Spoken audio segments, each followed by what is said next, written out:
What is up, YouTube? Welcome back to Nerd Media. And The Last of Us just dropped its third episode of season 2 last night, and I got a chance to watch it last night. And guys, this show is still killing it. I loved it.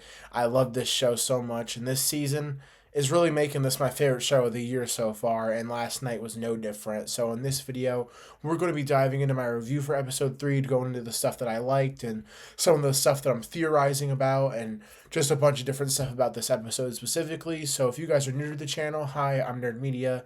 I talk movies, TV shows, comic books on this channel. Today we're talking about The Last of Us, but that's not the only thing we got coming this week, because we also have Andor coming, which my review for that will be up on Wednesday.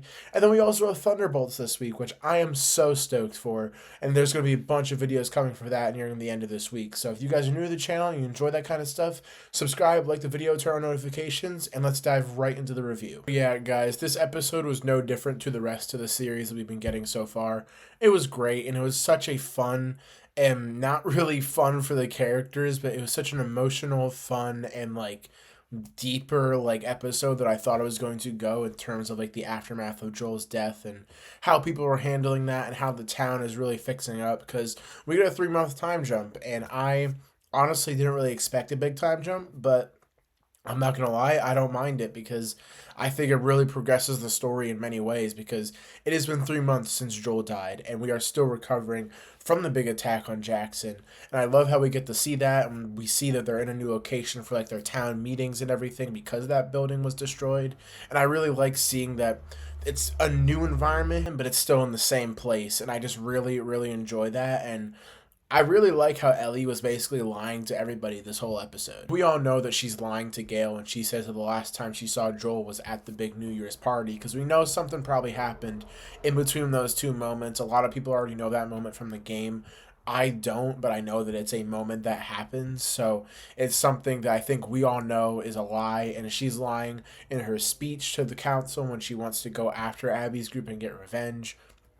I think that that is a very key part to her character, to Ellie's character, and I really think that that was very present here. And she knows when she has to lie, because she wants to do all of this out of pure revenge, and she can't really express that. And it's just really well done, and I'm really, really nervous and scared for where they're going now in the show, because now she is just gone, and I just really am intrigued as to what is going to happen. And one of my favorite parts of this episode was at the beginning. We got a bunch of just pure silent moments of just Ellie walking through the house, and when we see her having a conversation, there's just silent moments in there. I really, really enjoyed those. I really feel like the silence was there, but I feel like it was a very quiet scene, but it was also so loud at the same time. And I really love when we're able to do stuff like that in these shows. And I feel like that was the perfect time to do it in The Last of Us. And it was just executed so well. And that was a really, really great scene of her walking through the house. I really loved that scene. And I'm really loving how they're handling Joel's death and how that has taken a toll on a lot of people. I think that it's done almost flawlessly in this episode. And again, like I said earlier, seeing Ellie and Dina go on their journey and then finding out that there's way more people than just Abby's small group is very stressful, and I'm very worried for the next few episodes about how that is going to go, because I know that they split the game up. They split the second game up into season 2 and 3, so we're probably not going to get the full conclusion to the story. So I'm assuming we're going to be left on some sort of cliffhanger this season. So something may happen, and it may happen up until episode 7. So I'm very concerned and very worried, but I'm very excited, because we are in this very fun and just stressful space in the show that I am definitely all here for. I am so in for that, and I cannot wait. And I think the town meeting scene in this episode was really well done, seeing Ellie write down her thoughts and seeing people like Seth stand up for her and what she's trying to propose and fight for. But then there's just a lot of people that just don't want it to happen, which I get, but it's also frustrating. So I kind of have a love-hate relationship with that scene because of the people in that scene, but I just thought it was very well done. And you know that a scene is great when you actually have those conflicting feelings about the actual scene afterwards. So very, very well done scene. I thought that that was very that was stressful in and of itself, because then we get the second half of the episode that is also very, very stressful. So this episode is almost way, way more stressful than the last two, just saying a lot. And I think that it's obvious that they're setting up some big flashbacks that we're going to be getting with Joel and Ellie. That we're probably going to be getting a few. I would even bet that we're going to get an entire episode based around them, which I honestly wouldn't mind. And I could see that being like a filler episode or something, but very exciting. I think that that is probably going to happen maybe next week. But I feel like they're probably going to start the flashbacks maybe in episode 5, and they're going to continue to spurt them around here and there in the next 2 episodes. But I think that we're going to have to get a few because we know that there are going to be some. So I'm very excited about that. And I think that's just a matter of time before we get some stuff like that. Like, I didn't expect or want that to happen in this episode just because we got to deal with this stuff first. And I'm really enjoying where they're taking the story and how they're still making it engaging for people who are just, who love Pedro Pascal or love Joel's character. They're still making the story engaging and fun.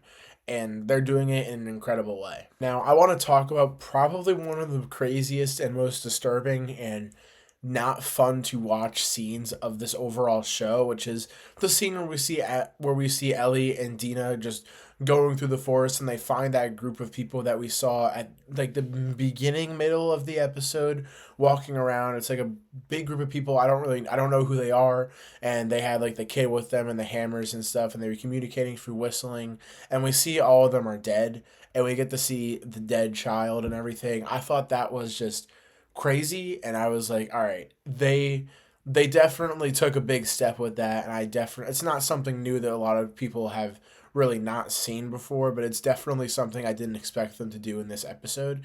And I really liked that choice, but I also really liked the mystery that it sparked with who did it, because they think Abby's group did it because of how ruthless they've seen them be, but I don't think they did it. I think that it was somebody else, or it's this organization that they are a part of, but I don't think it was specifically Abby's group. But I think they're going to assume it was her, and that's going to give them more motivation. I'm very excited to find out if it's going to be somebody else who did it, but that's a very good mystery that they sparked there that I hope we find out soon. Guys, overall, I'm absolutely loving this season so much, and I am so, so happy to say that this is my favorite show of the year so far.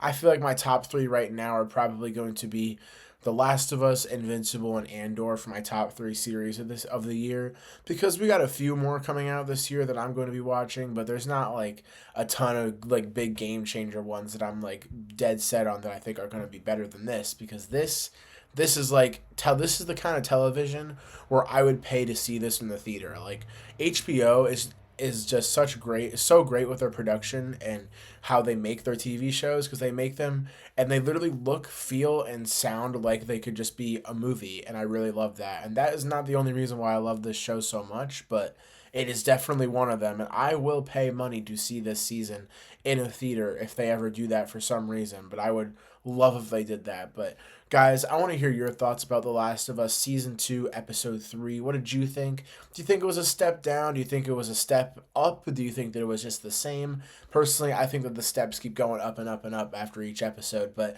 I'm very much loving this show so much. And if you guys are new to the channel and you stuck around this long, thank you so much. I really, really appreciate it. And clearly, I said something you liked, or you just enjoyed this video in general and found it entertaining. So hit that subscribe and notification bell and like this video, share it with your friends, and help this video get out there. And with all that being said, I'll see you guys on the next video. Peace.